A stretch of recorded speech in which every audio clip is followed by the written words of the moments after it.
फरवरी 18, 2020 की सुबह पश्चिम बंगाल के दुर्गापुर के एक छोटे से इलाके हाड़िया में हवा बिल्कुल शांत थी। गली मोहल्ले धीरे धीरे नींद से जाग रहे थे।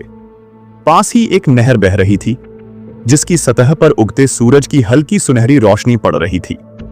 लोग अपने सुबह के टहलने के लिए बाहर निकलने लगे थे। तभी उनकी नजर नहर के पास किसी अजीब चीज पर पड़ी। दो चीजें तेजी से जल रही थीं। पहले तो किसी को यकीन नहीं हुआ, लेकिन जैसे ही वे पास पहुंचे दिल में डर समा गया। जली हुई आकृतियां इंसानी शरीर जैसी लग रही थीं। घबराहट फैल गई, लेकिन कुछ लोग तुरंत नहर से पानी लाकर आग बुझाने लगे। पानी की छींटें पड़ते ही आग बुझी और सामने आया हकीकत का सबसे डरावना रूप। ये सच में दो इंसानी लाशें थीं जिन्हें जानबूझकर जलाया गया था। खबर जंगल की आग की तरह फैल गई। किसी ने तुरंत पुलिस को फोन किया। कुछ ही देर में पुलिस मौके पर पहुंच गई। जांच में पता चला ये दो लाशें महिलाओं की थीं और एक लाश के पास से भूरे रंग के बालों की लट मिली, जिससे शक हुआ कि उनमें से एक कोई युवा महिला हो सकती है। पुलिस ने दोनों शवों को पोस्टमार्टम के लिए भेज दिया। फॉरेंसिक टीम ने जगह जगह से सबूत इकट्ठा करने शुरू कर दिए। पास के इलाके में तलाशी लेते हुए उन्हें एक गहरा गड्ढा मिला।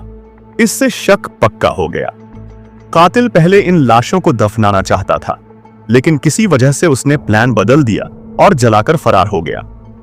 अब सबसे बड़ा सवाल था, ये दोनों महिलाएं कौन थीं और इन्हें इतनी बेरहमी से क्यों मारा गया?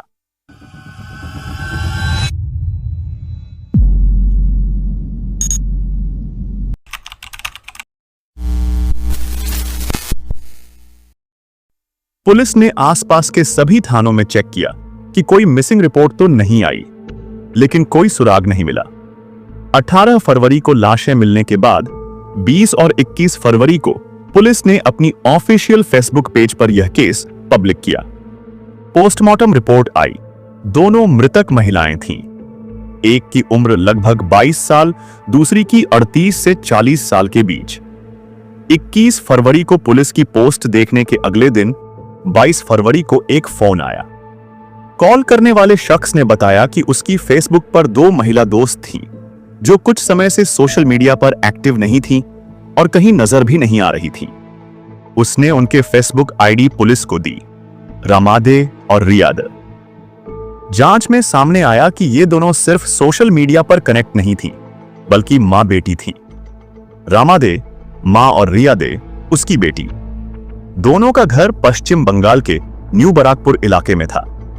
दोस्तों और रिश्तेदारों से बात करके पुलिस हाड़िया पहुंच गई, जहां रामादे का घर मिला, लेकिन ताला बंद था। पड़ोसियों से तस्वीरें दिखाकर पूछताछ की गई। फोन नंबर ट्रेस किए गए। रामादे के ससुराल वाले महाराष्ट्र के उल्हासनगर के पास के रहने वाले थे। 2017 में रामादे का अपने पति से तलाक हो चुका था। इसके बाद वह अपने मायके न जाकर हाड़िया में बस गई। उस समय रिया 8वीं क्लास में पढ़ रही थी। रिया की पढ़ाई आगे बढ़ाने के लिए रामादे ने उसे न्यू बराकपुर कॉलेज में एडमिशन दिलाया और वहीं किराए का घर दिला दिया। मां बेटी अलग अलग जगह रह रही थीं, लेकिन एक दूसरे से संपर्क में थीं। फोन रिकॉर्ड चेक करने पर एक नंबर बार बार सामने आया, सुदाम हुसैन। यह नंबर रामादे और रिया दोनों से घंटों बात करता था। सुदाम की तलाश में पुलिस न्यू कॉलोनी पहुंची, लेकिन पता चला कि वह अस्पताल में है। वहीं से उसे गिरफ्तार किया गया।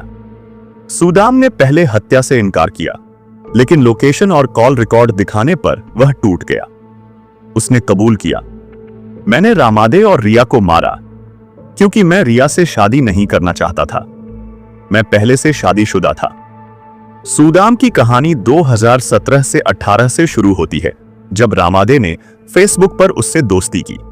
रिया भी कभी कभी मां से मिलने आती और वहीं उसकी मुलाकात सुदाम से हुई। धीरे धीरे रिया और सुदाम के बीच प्यार हुआ और रिश्ता शुरू हो गया।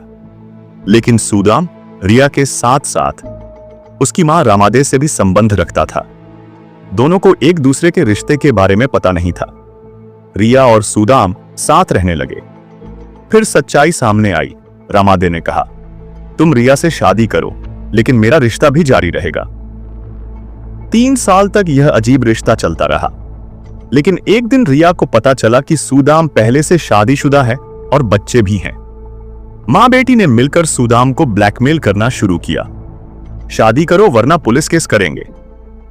रिया के पास सूदाम की प्राइवेट फोटो थी, वह लगातार उससे पैसे भी मांगती रही।